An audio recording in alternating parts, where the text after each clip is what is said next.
उस नक्शे में जम्मू कश्मीर को भारत का हिस्सा नहीं बल्कि पाकिस्तान के हिस्से के रूप में रंगा गया था। सोचिए, बांग्लादेश जो भारत से रिश्ते सुधारने की कोशिश कर रहा है। कुछ इस तरीके का नक्शा वहां साथियों इन लोगों ने दिखाया। ठीक है, आप यहां देख सकते हो ये वाला, कि ये जो हिस्सा है ये भारत का नहीं है, ये पाकिस्तान का, ये पूरा हिस्सा कंप्लीट। चाइना और पाकिस्तान की जो बढ़ती हुई शक्तियां हैं, क्या कहते हैं कि दोनों अब एक ही एक्चुअली देखा जाए तो हमारे लिए तो क्या है कि अब इनकी बात करना भी थोड़ा सा मुश्किल हो गया है। कश्मीर को पाकिस्तान का हिस्सा दिखा देना और फिर ये कहना कि ये तो बस सांकेतिक है, ये दलील किसी के गले नहीं उतरी। ये तो टोटल जम्मू कश्मीर का जो हमारा मुकुट है, जो सिर का मुकुट है भारत का, उसको बोल रहे हैं कि ये तो भाई पाकिस्तान का हिस्सा है। अब तुम्हें भारत ने तुम्हें पैदा करवाया था, ठीक है, तुम बच्चे हो, तुम बच्चे की तरह रहो, तुम अभी छोटे बच्चे हो, बांग्लादेश वालों तुम सुधर जाओ। अब मुसीबत है कि पीओके को हमको वापस लेना और पाकिस्तान पे हम हमला करते हैं, जो बीजेपी की बस की बात नहीं है। तो चाइना चुप नहीं बैठेगा, क्योंकि गिलगिट बाल्टिस्तान में सारा प्रोजेक्ट है सीपक का, उसके ऊपर हमला होने का मतलब है कि चाइना कहता है कि मेरे ऊपर हमला है। और भारत अगर अक्साई चीन की ओर बढ़ता है तो पता लगता है कि हम वहां से भी घिर जाते हैं। फिर आप किसी दूसरे देश में एक बेहद हाई प्रोफाइल इंटरनेशनल मीटिंग में बैठे हुए हैं, वहां बड़े बड़े डिप्लोमेट्स और पूर्व राजदूत मौजूद हैं। तभी अचानक सामने बड़ी स्क्रीन पर भारत का एक ऐसा नक्शा आता है जिसे देखकर आपका खून खौल जाए। नक्शे में हमारे जम्मू कश्मीर को पाकिस्तान का हिस्सा दिखा दिया जाता है। अब आप वहां अकेले हैं, लेकिन आपके सामने देश के सम्मान का सवाल है। आप क्या करेंगे? शांत रहेंगे या वहीं महफिल में सबके सामने खड़े होकर उसकी धज्जियां उड़ा देंगे? जी हाँ, ठीक ऐसा ही कुछ हुआ है अभी हाल ही में बांग्लादेश की राजधानी ढाका में, जहां एक बड़े सेमिनार में भारत का गलत नक्शा दिखाया गया। लेकिन फिर जो हुआ उसने पूरे इंटरनेशनल मंच पर हलचल मचा दी है। आखिर बार बार अंतर्राष्ट्रीय स्तर पर भारत के नक्शे के साथ ये छेड़छाड़ क्यों होती है और भारत सरकार का इस पर क्या सख्त स्टैंड है? तो एंड तक हमारे साथ जरूर बने रहिएगा। चलिए कहानी को बिल्कुल शुरुआत से समझते हैं। तारीख थी 6 जुलाई, जगह थी बांग्लादेश की राजधानी ढाका। वहां एक बहुत बड़ा संस्थान है जिसका नाम है BISS, यानी Bangladesh institute of international and strategic studies. ये संस्थान कोई छोटा मोटा कॉलेज नहीं है, बल्कि यहाँ विदेशी मामलों यानी इंटरनेशनल रिलेशंस और सिक्योरिटी को लेकर बड़े बड़े सेमिनार होते हैं। इस बार भी मुद्दा बड़ा था, फॉरेन अफेयर्स यानी कि विदेश मामले पर चर्चा चल रही थी। हॉल में कई देशों के राजनयिक, बुद्धिजीवी और पत्रकार बैठे हुए थे। सब कुछ बहुत ही शांति से चल रहा था। इस प्रोग्राम के मेन स्पीकर यानी चीफ गेस्ट के तौर पर मंच पर मौजूद थे तारिक ए करीम। अब ये तारिक ए करीम है कौन? ये बांग्लादेश के पूर्व राजदूत, एक्स एम्बेसडर रह चुके हैं, यानी एक ऐसे व्यक्ति जिन्हें इंटरनेशनल बॉर्डर, कानून और इतिहास की बहुत अच्छी समझ होनी चाहिए। तारिक साहब स्टेज पर खड़े होकर अपनी एक बड़ी सी की नोट प्रेजेंटेशन दे रहे थे। वो प्रोजेक्टर स्क्रीन पर एक के बाद एक स्लाइड्स दिखा रहे थे। हॉल में बैठे लोग डायरी में नोट्स लिख रहे थे। सब कुछ नॉर्मल चल रहा था। तभी अचानक स्क्रीन पर एक ऐसी स्लाइड आई जिसने पूरे हॉल का माहौल गरमा दिया। जैसे ही तारिक ए करीम ने अगली स्लाइड बदली, स्क्रीन पर भारत का नक्शा चमका। लेकिन उस नक्शे को देखते ही वहां बैठे भारतीय अधिकारियों की आंखें फटी की फटी रह गईं। उस नक्शे में जम्मू कश्मीर को भारत का हिस्सा नहीं बल्कि पाकिस्तान के हिस्से के रूप में रंगा गया था।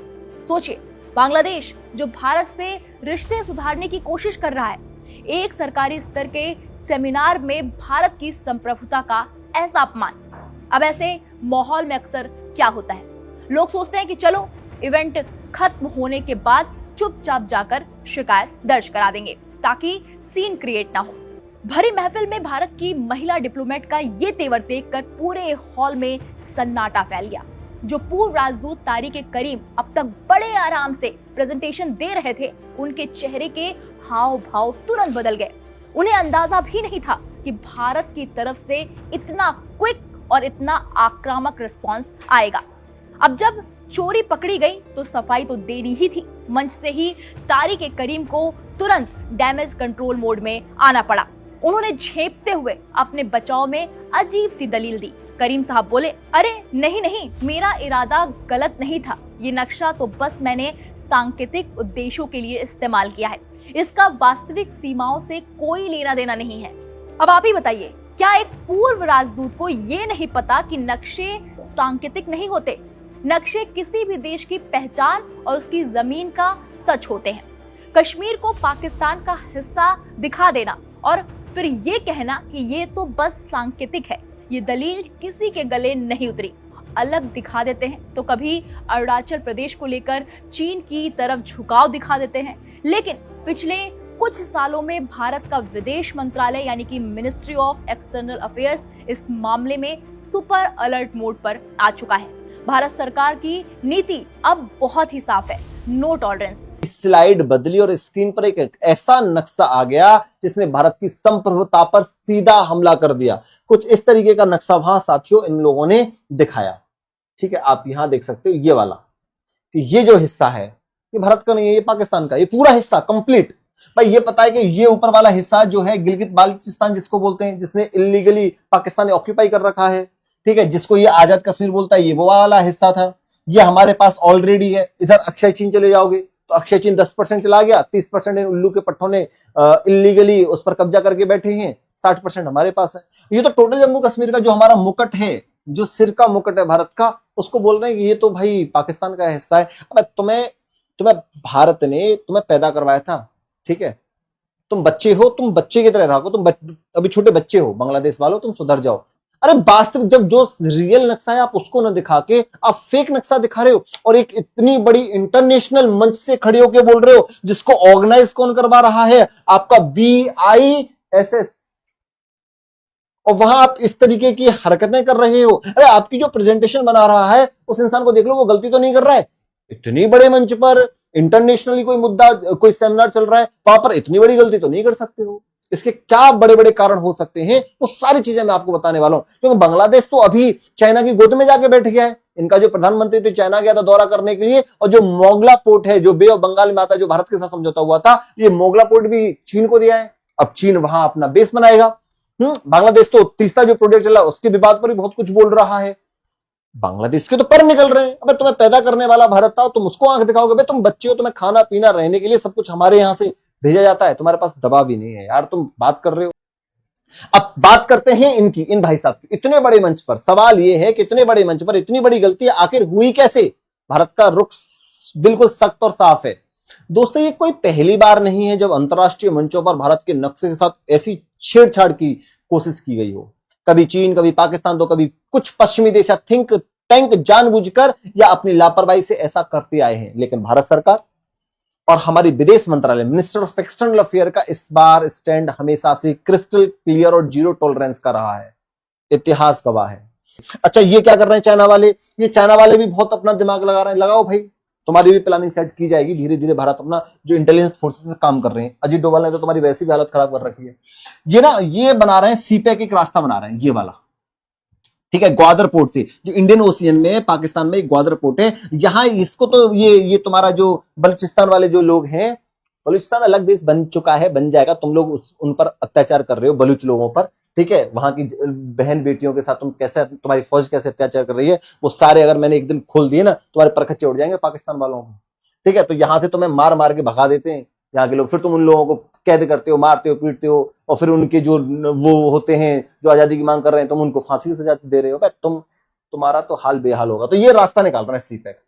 तो भारत ने बोल दिया कि यहां से रास्ता मत निकालना, ये हमारा हिस्सा है, अविभाज्य हिस्सा है, अभिन्न हिस्सा है भारत का, और कभी भी हम इस पाकिस्तान के गाल पर चांटा मार के वापस ले लेंगे। तो तुम यहाँ पैसा मत लगाओ, तो तुम पैसा लगा रहे हो तो अपनी रिस्क पर लगाना, हमसे मत कहना कि तुम क्या कर रहे हो, हम यहाँ से ये रास्ता निकलने नहीं देंगे। चाइना और पाकिस्तान की जो बढ़ती हुई शक्तियां हैं, क्या कहते हैं कि दोनों अब एक ही हैं एक्चुअली देखा जाए तो हमारे लिए तो क्या है कि अब इनकी बात करना भी थोड़ा सा मुश्किल हो गया है। कहने को 1994 में भी पार्लियामेंट में एक प्रस्ताव पास किया गया था कि पीओके को वापस लिया जाएगा, अक्साई चिन को वापस लिया जाएगा, लेकिन वो ऐसा लगता है कि इमोशनल स्टेटमेंट ज्यादा है।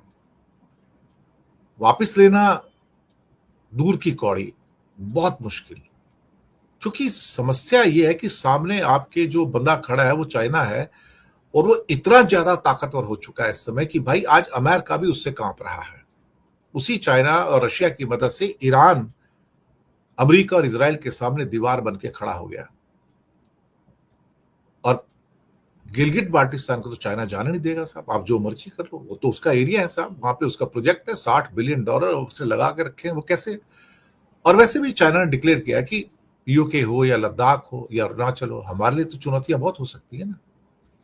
चीन का अपना बीडू नेटवर्क है, सर्वेलेंस सैटेलाइट नेटवर्क है, हम जीपीएस पे डिपेंड करते हैं, तो हम उनको ट्रैक नहीं कर सकते, वो हमें जीपीएस के द्वारा ट्रैक कर सकते हैं। तो हमारी सेना की हर छोटी मोटी हलचल पे 24 घंटे वो नजर रखते हैं। उनके जो ऊपर सारे स्पाई सैटेलाइट्स हैं, उनकी संख्या देखो और हमारी देखो तो हम कहीं ठहरते नहीं है। टू फ्रंट वॉर के ऊपर तो हमारे एक बड़े जनरल साहब ने कहा था कि अगर जरूरत पड़ी तो हम लड़ेंगे, with whatever we have we will fight. ये एक किस्म का स्टेटमेंट है कि कोई मुकाबला तो नहीं है, लेकिन जो कुछ हमारे पास है उसे लेकर हम लड़ेंगे। रिजल्ट क्या होगा ये पता नहीं। अब मुसीबत है कि पीओके को हमको वापस लेना और पाकिस्तान पे हम हमला करते हैं, जो बीजेपी की बस की बात नहीं है, तो चाइना चुप नहीं बैठेगा, क्योंकि गिलगिट बाल्टिस्तान में सारा प्रोजेक्ट है सीपेक का, उसके ऊपर हमला होने का मतलब है कि चाइना कहता है कि मेरे ऊपर हमला है। और भारत अगर अक्साई चीन की ओर बढ़ता है तो पता लगता है कि हम वहां से भी घिर जाते हैं। फिर तो मुसीबत यह है कि अगर इंडिया एटॉमिक पावर है तो ये दोनों भी एटॉमिक पावर हैं, तो क्या एटॉमिक पावर आपस में इतनी लड़ाई कर सकते हैं क्या? चाइना ने लद्दाख और तिब्बत के एरियाज के अंदर ऑल वेदर रोड्स हैं, बुलेट ट्रेन हैं, टनल्स हैं, अंडरग्राउंड मिसाइल साइलोज हैं, हवाई पट्टियां हैं, हेलीपैड्स हैं, जाल बिछा दिया है। तो उनके तो भारी भरकम टैंकों को कुछ ही घंटों में ट्रेन के द्वारा वहां पहुंचाया जा सकता है। हम कैसे पहुंचेंगे वहां पर? फिर उनके पास ऑलमोस्ट 400-500 स्टम 5th जनरेशन के J-20 आ चुके हैं, J-35 भी हैं। अब रहा एक सीपैक की बात हुई, जहां से ये मामला बड़ा कॉम्प्लिकेटेड हो गया। सीपैक जो है ना, पूरा का पूरा बीआरआई का हिस्सा है, और पीओके के बुनियादी ढांचे, डैम्स और बाकी चीजों में, इंफ्रास्ट्रक्चर में उसका बहुत इन्वेस्टमेंट है। चाइनीज इंजीनियर्स और जो सोल्जर्स हैं वो पीओके में मौजूद रहते हैं, और वहां पर अपने जो स्ट्रेटेजिक एसेट्स हैं उनके, उसको बचाने के लिए वो किसी भी कीमत तक वहां पर क्या कहते हैं, तैयारी है उनकी। सवाल ही पैदा होता है कि पीओके के ऊपर अगर हमला होता है गिलगिट बाल्टिस्तान पे, तो चाइना पे हमला माना जाएगा।